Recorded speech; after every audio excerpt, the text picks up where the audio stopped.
Hello, this is the second video of factoring, so we're going to call this 4.4b, and this is when a isn't 1. Okay, so remember you have ax squared plus bx plus c, so this is when a is not equal to 1, right, when we can't make that happen. So for example, number 1, I can't get rid of this 3. I can't just divide everything by 3 because then I start getting ew. Like, that's just gross, right? So what we're going to do instead is we're going to use what I call the cloud method. Okay? Now, some of you may remember how to factor this from your previous Algebra 1 teachers, which is wonderful. I'm thrilled that you remembered, so do it that way. There was things with an X, changing this into grouping, a bunch of different ways. I can't possibly teach all the different ways of Algebra 1, so I'm going to teach you the one that I found helps the most kids who still haven't gotten it. Okay, so this, you just need to know the rules. Okay, there's a step-by-step plan. Okay, and you have to follow those steps. Okay, so step 1, you take the 3, the a value, and you multiply it by the c, the last value. So we get x squared plus 10x plus 24. All right, now we factor this like normal. So this is going to become an x and an x. Okay, what multiplies to get 24 and adds to get 10? All right, hopefully you got 6 and 4, positive 6, positive 4. Now, don't be fooled, all right? Just because you see parentheses does not mean we're done, okay? We have to deal with the fact that we multiplied in the beginning, so now we need to counter that and divide it in the end, okay? So we multiplied the last part in the beginning, so then when we get it into factored form, we divide it in the end, okay? It's kind of like we're balancing it out, okay? So then we simplify your fractions, okay? So this becomes x plus 2, beautiful. 4 over 3 doesn't simplify, okay? So what I'm going to do is, I still have that as 4/3. You take the denominator and you put it in front of the x. So our answer is going to be x plus 2, because that simplified nicely. This one only simplified to 4/3, so we moved the 3x plus 4. This is your answer. Again, if you're ever unsure, all right, how we can check it, okay, is through foiling.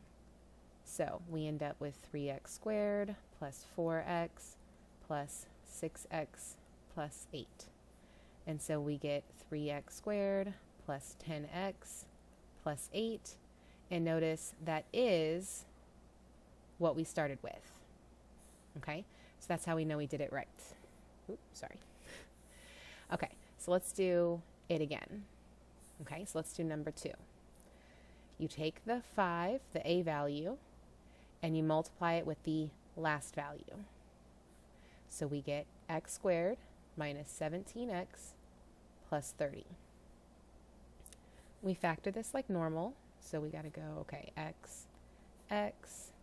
All right, your factors of 30, hopefully you know 2 and 15 are going to work. That's negative 15, negative 2, right? Check your signs. Then we have to counter that 5, okay? A lot of people forget this part. We did this in the beginning, so we got to divide it in the end. So this one simplifies just to 2/5, and this one simplifies to 3. So we end up with 5x minus 2, x minus 3. Okay?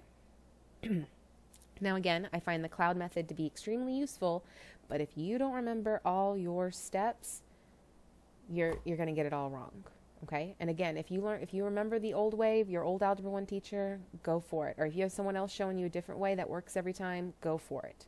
Okay, I just like the cloud method because there's not really a whole lot of thought to it, right? You just, you multiply, you factor, divide, simplify, All right, let's just keep working on them. Okay, so number 3. So what I would do, guys, is I would pause the screen when it's like this, try them, and then you can watch me work them out. Okay? So I'm going to work out these now. So we multiply, we factor, okay? Then we divide. Now again, you better have simplified that fraction. Okay, I get a lot of people that forget to simplify. 3/9 can simplify. This is why your teacher was such a pain in the neck about simplifying your fractions. It's because if you don't do that, you won't get this answer. You'll get 9x minus 3, and you will be wrong. Okay, so 3x minus 1. All right, now you can write it this way. Okay, but again, mathematicians are lazy. That's why we invented things like exponents. So 3x minus 1 squared is another way of writing it. Okay, either or. Okay, now let's get another color. All right, so we multiply. Okay, this one's nice because it does the same thing as the last one, x plus 6. So if we want to, we could start early and say x plus 6 squared, but don't forget, you've got to divide that out and simplify. So we get x plus 3/2. Don't give me that as an answer. We didn't have fractions up there. You make sure to correct that. Yeah, I know I said that kind of funny. I'm just kind of, losing it.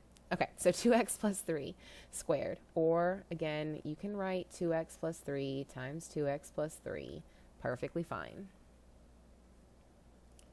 Okay. All right, try some more. So, I'm going to multiply. Oh, goodness. 15 times 8. Yeah, I'm getting out the calculator. I'm just not in the mood today. All right, 120. So, what is that going to factor to? One's negative, one's positive.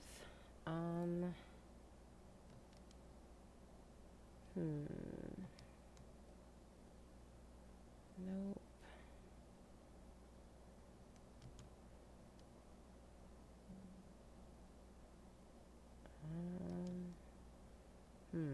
Give me a second. So silly. 20 and 6. So what is that? Positive 20 and negative 6. Yeah. Then we divide. Ooh, you better make sure you simplify that. And what is that? 5/2. So you end up with 4x minus 3 and 2x plus 5. All right, number 6. Okay, so we multiply, we get x squared minus 9x minus 10, and then x minus 10, x plus 1. Divide that by 2. We get x minus 5, x plus a half, but we don't like that, so we write x minus 5, 2x plus 1. There you go. All right, let's keep it going. All right, try these and we'll keep going. So we multiply. Then we factor.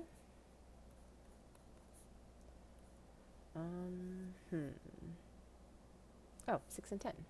So we're going to do negative 10 and positive 6. Yep, because that'll add to negative 4, multiply to negative 60. Then we can divide by 4. So we get x minus 5 over 2, x plus 3, and our answer looks like this. All right, number 8. We multiply. Variables can change. We do the numbers the same. So plus 35. So we factor. We should get r minus 7. What am I doing? We're going to get, let's see. Ooh, excuse me. Now this one, you should be running into an issue, right? We can't make 5 and 7 add or subtract to get negative 10. So when we can't do that, we call that prime. Right? Just like 3 is prime, 5 is prime, 11 is prime. We can't divide it. We can't separate it into something times something, you know? So we call it prime. Okay, so here we've got 2 more for good measure. So I pause this, and then I'll show you my solution. Okay, so here are my solutions to numbers 9 and 10. Oop, I didn't circle my answer, or box my answer, I guess. Oh, sorry, new mouse pad. All right, so hopefully this makes sense. If it doesn't, you can ask me in class. I'd be happy to go over it again.